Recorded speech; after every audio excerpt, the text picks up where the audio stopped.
Hey guys, it's Rebecca and welcome back to my channel. Today is Saturday the 15th, marking the third week I have been an official horse owner. To be honest, this was a very complicated week for me, especially in terms of feeling like a productive owner. My husband and I celebrated our 6th year wedding anniversary, but more importantly, a very dear family member of mine passed away. So most of my time and energy this week was spent dealing with both of those two things. I know my horse still received excellent care at his full boarding situation, so I'm not overly concerned in terms of that. But in terms of actually going forward with our training together, I don't really have much to report on this week. So instead, I thought maybe I would use this week to kind of look back and talk a little bit more about who I am as an owner, as a person, and who he is and where he came from. So with that being said, to quickly reintroduce myself, hi, my name is Rebecca and I am a first-time horse owner. As I'm sure is a common story, I first began riding horses off and on as a child, primarily through various summer camps and with friends' horses. However, it took me until I was an adult before I finally started taking real lessons.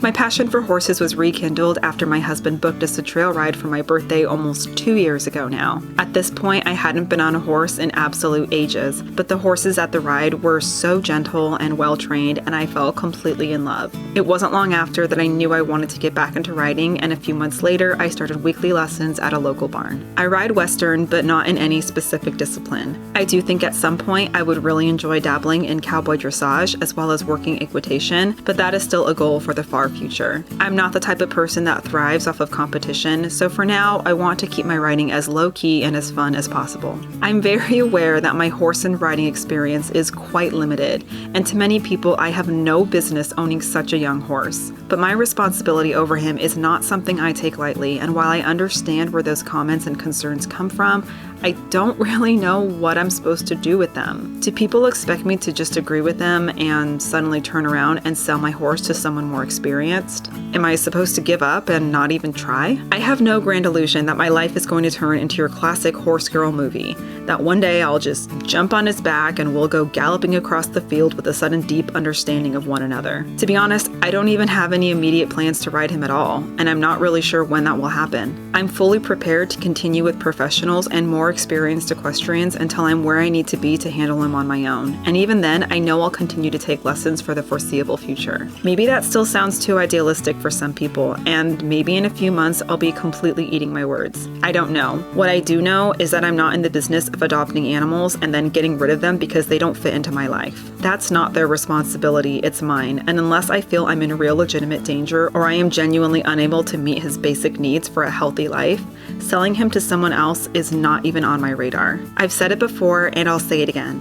I'm in this for the long haul and I meant it. So enough about me, let me introduce you to the real star of my channel, my horse. First things first, you may have noticed that I don't call him by any official name, and that's because he doesn't have one yet. I used to daydream a lot about what I'd call my horse once I finally got one, and we tried out the name I had chosen for him for a little while, but there's been a tug of doubt in the back of my mind if it's right for him or not. So we've been testing a few others out, taking our time and getting to know him a bit more until we find one that really clicks with who he is. But don't worry, once I've figured it out, I will definitely let you know. He's 3 years old and has not yet been started under saddle. Rather, we've been focusing primarily on groundwork, manners, and building up his overall fitness, as well as desensitizing him to as many things as possible. While he's not a particularly spooky guy, he doesn't have a lot of life experience, as he was born and raised on pasture, so there's a lot of new things around him right now, from living in a paddock to seeing other horses being ridden in an arena. It's all very interesting and exciting for him, so every day is a new day to learn.